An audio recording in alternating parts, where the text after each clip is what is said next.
Bonjour à toutes et à tous, j'espère que vous allez bien. Dans cette vidéo, je vais vous montrer comment utiliser le planificateur étudiant Notion pour vous organiser et rester au top de vos études. Il s'agit d'un modèle gratuit que vous pouvez télécharger en cliquant sur le premier lien dans la description ci-dessous. Alors, commençons.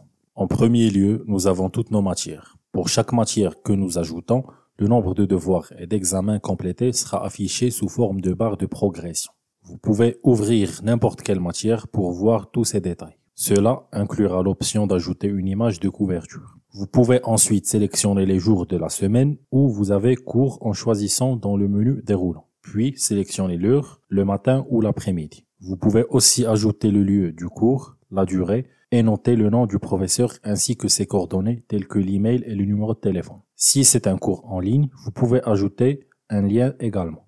En dessous, vous trouverez tous les devoirs et examens liés à cette matière. Comme vous pouvez le voir, il y a le statut ici que vous pouvez définir à l'aide du menu déroulant, ainsi que les tâches associées à cette matière. Vous pouvez cocher les cases pour compléter les tâches. Nous avons aussi un onglet de base de données pour voir votre emploi du temps. Comme vous pouvez le voir, nous avons les jours de la semaine en haut, de lundi à dimanche, et chaque cours affichera le lieu et la durée. Vous pouvez ordonner ces cours par matin ou après-midi. Pour changer les jours des cours, vous pouvez simplement les faire glisser et les déposer. Et cela mettra automatiquement à jour ces détails. En dessous, vous avez notre base de données des tâches.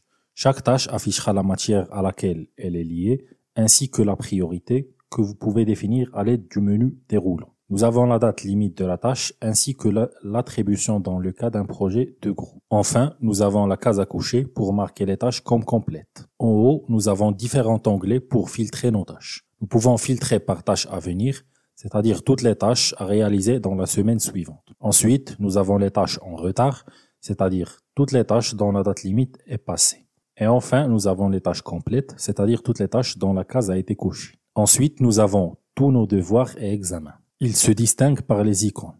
L'icône d'horloge est pour l'examen et l'icône de stylo est pour les devoirs. Si vous ouvrez l'un d'eux, vous pouvez voir tous ces détails. Vous pouvez aussi définir la date limite et pour les devoirs, ajouter la date de soumission. Si c'est un projet de groupe, vous pouvez assigner plusieurs personnes et enfin, nous avons le bouton de statut que vous pouvez activer à l'aide du menu déroulant. En dessous, vous trouverez toutes les tâches liées à ce devoir ou examen. Pour ajouter un nouveau devoir ou examen, cliquez simplement sur le bouton Nouveau et choisissez parmi les deux options. De manière similaire aux tâches, vous pouvez filtrer vos devoirs et examens pour ne voir que ceux à venir, c'est-à-dire tout devoir ou examen à réaliser dans la semaine suivante. La date limite est affichée ici. Vous pouvez ensuite les filtrer par matière et comme vous pouvez le voir en haut, nous avons nos différentes matières.